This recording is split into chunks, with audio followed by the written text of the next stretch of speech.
tahu selama 1 bulan ini Ibu mempelajari modul berapa? Modul 1 dan modul 1.1 ya. Tentang apa? Filosofi Ki Hajar Dewantara. Filosofis Ki Hajar Dewantara. Oke. Nah, saya ingin tahu tentang filosofis pemikiran Ki Hajar Dewantara itu seperti apa? Ya, yang saya tahu ya Bu, filosofi Ki Hajar Dewantara itu kita itu sebagai guru harus menuntun anak-anak. Jadi sistem among ya Bu. Betul. Jangan menuntut anak untuk bisa, tapi kita sebagai guru harus bisa menuntun. Menuntun anak-anak menggali potensinya agar mereka tahu kemampuannya sesuai dengan kodrat alam dan kodrat zaman. Betul. Gitu. Jadi satu huruf aja arti beda ya? Iya. Menuntun, menuntut. Iya, beda T sama beda N. T sama N. Iya. Oh iya, jadi kita harus menuntun ya. Iya, menuntun. Saya tidak akan bertanya kepada Ibu bagaimana dukungan sekolah, kan sudah terlihat dukungannya udah luar biasa ya. Alhamdulillah Bu, sarana prasarana. Laptop pakai aja. Katanya wifi, kalau misalnya Neng nggak ada di rumah, silakan. Di sini di sekolah menyediakan. Iya, keren, luar biasa kalau untuk dukungannya ya. Iya. Oke, tadi kan pemikiran Ki Hajar Dewantara, salah satunya kata Ibu tadi, kita tuh sebagai guru harus menuntun, jangan menuntut. Bisa lebih detail lagi Ibu di sana seperti apa? Iya, jadi sebagai guru harus menuntun anak-anak. Jadi guru itu tidak boleh menjadikan anak sebagai objek. Dulu kan sebelum saya mengikuti CGP, saya mikir anak-anak itu harus bisa materi yang saya transfer untuk mereka ya. Betul. Harus mereka pelajari, harus bisa. Intinya tujuan pembelajaran yang saya tuliskan harus tercapai. Ya, tapi ternyata kita tidak bisa memaksa ya Bu ya, karena setiap kemampuan anak itu berbeda-beda gitu. Jadi tidak boleh memaksakan kehendak kita gitu. Akhirnya dari beberapa pengalaman saya menggunakan model, metode atau strategi yang sesuai yang mereka inginkan gitu, sehingga ternyata dengan perubahan model yang saya gunakan anak-anak lebih bersemangat. Saya gunakan proyektor, kemudian Infokus digunakan gitu. Bahkan Chromebook satu-satu diberikan, jadi anak-anak lebih fokus. Yang tadinya malas-malasan ya, kalau misalnya kita menggunakan teknologi itu anak-anak terbantu. Jadi lebih mudah diarahkan karena mungkin menurut mereka masih asing, jadi rasa keingintahuannya sangat tinggi gitu. Iya. Baik, tadi kan kata Ibu awalnya dulu Ibu kan menuntut kalau ada tujuan pembelajaran wajib tercapai. Ya. Jika karena anak-anak itu kan beda. Jika tujuan pembelajaran yang Ibu sampaikan tidak tercapai, bagaimana itu?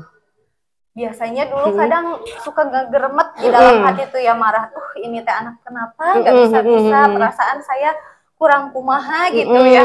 Tapi kan ternyata kembali lagi saya mikir, oh iya ternyata kemampuan anak beda-beda. Mungkin di sekolah seperti ini kita tidak tahu di rumahnya seperti apa. Makanya mungkin dengan pelajaran Ki Hajar Dewantara kita harus lebih memahami karakteristik setiap anak. Betul, gitu, betul. Iya. Berarti menurut Ibu relevan nggak itu pemikiran Ki Hajar Dewantara di Indonesia ini? Sangat relevan Bu, karena menurut saya itu sangat sesuai dengan pembelajaran yang dilaksanakan di sekolah.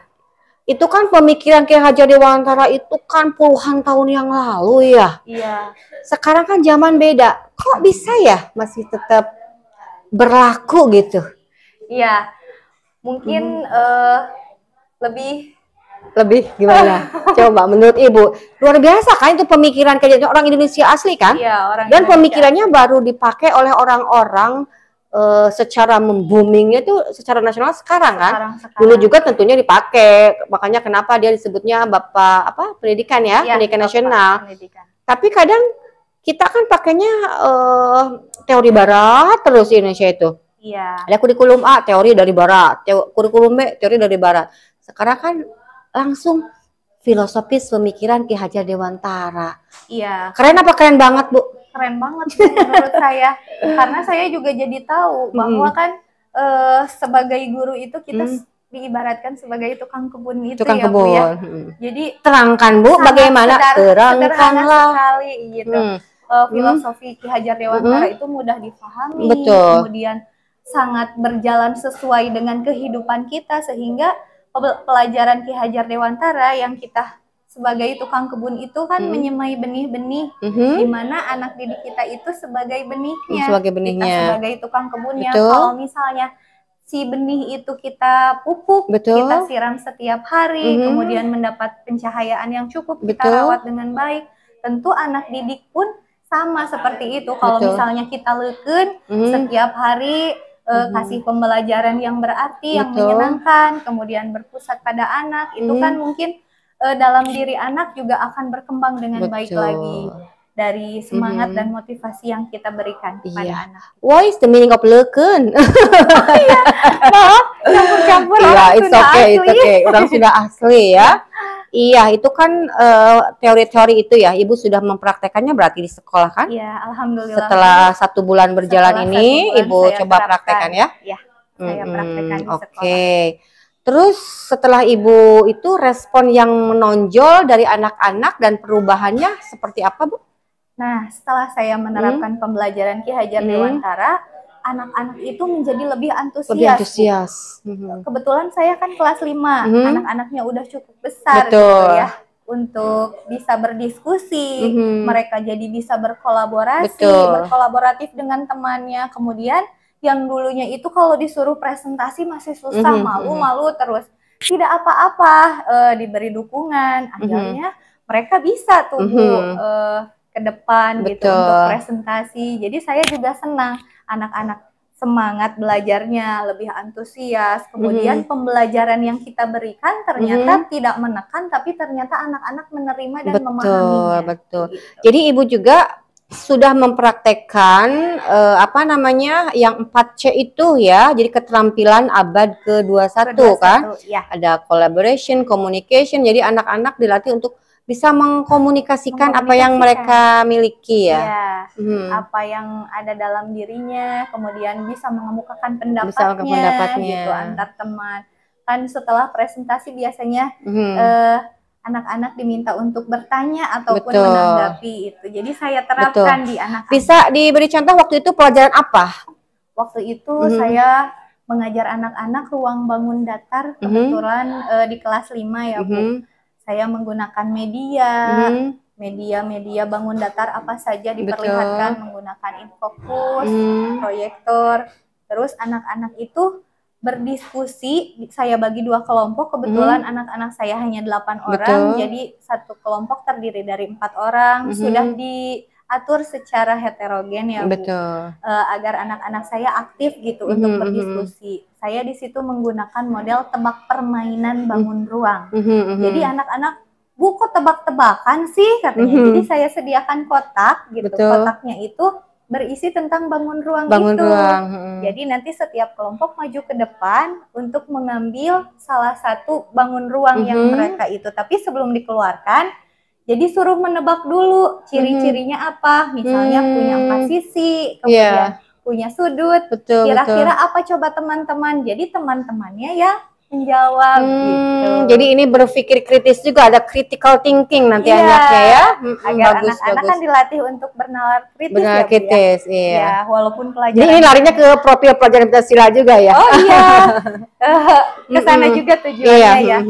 Iya, jadi anak-anak kan pertama aktif, jadi mau ke depan ya Bu, berani untuk mengemukakan pendapat, presentasi, kemudian berpikir kritis tadi yang kata Ibu bilang, karena kan percobaan permainan itu kan tidak mudah. Kadang ada yang bisa, ada yang tidak. Tapi kan melalui kelompok ini semuanya jadi bisa gitu, bergantian permainan. Betul. Ini kan pemikiran Ki Hajar Dewantara. Kita sambungkan dengan kurikulum yang sekarang, kurikulum Merdeka ya Bu ya. Nah, kurikulum Merdeka itu kan nanti merujuknya, tujuannya itu ke menciptakan generasi unggul ya, yang memiliki profil pelajar Pancasila itu. Nah, dari pelajaran tadi bangun ruang, Ibu mengaitkannya dengan itu enggak, yang profil pelajar Pancasila, misalkan yang ke-1 beriman, bertakwa pada Tuhan Yang Maha Esa, dikaitkan enggak di sana? Iya, dikaitkan Bu, karena kebetulan menurut saya bukan hanya pelajaran matematika saja ya yang dikaitkan dengan profil pelajar Pancasila. Dari bahasa Indonesia, kemudian Pancasila, semuanya dikaitkan karena setiap pagi itu kita melakukan pembiasaan. Untuk apa? Untuk berdoa, kemudian membaca Asmaul Husna dan surat-surat pendek ini sudah berjalan di sekolah saya. Ya, menurut saya melalui program itu sebelum belajar digunakan itu bisa menciptakan, menumbuhkan karakter anak ya, beriman, bertakwa kepada Tuhan Yang Maha Esa dan berakhlak mulia. Betul. Menanamkan sifat religius pada anak. Oke, sip. Nah, dari yang Ibu lakukan tadi, apa saja perubahan yang Ibu lakukan yang sudah baik dan yang perlu dibenahi? Ya. Nah, untuk yang tadi, yang sudah baik mungkin anak-anak sudah bisa mau berbicara ke depan, tapi masih sebagian. Ya. Yang perlu diperbaiki, kadang anak-anak belum kritis, Bu. Nah, jadi saya harus memperbaiki itu agar semua anak bisa bernalar kritis. Jadi bukan hanya 1 atau 2 orang saja. Iya sih. Jadi Ibu sedang berusaha terus ya? Iya, agar pantang mundur. Bisa kreatif dan inovatif. Iya, baik.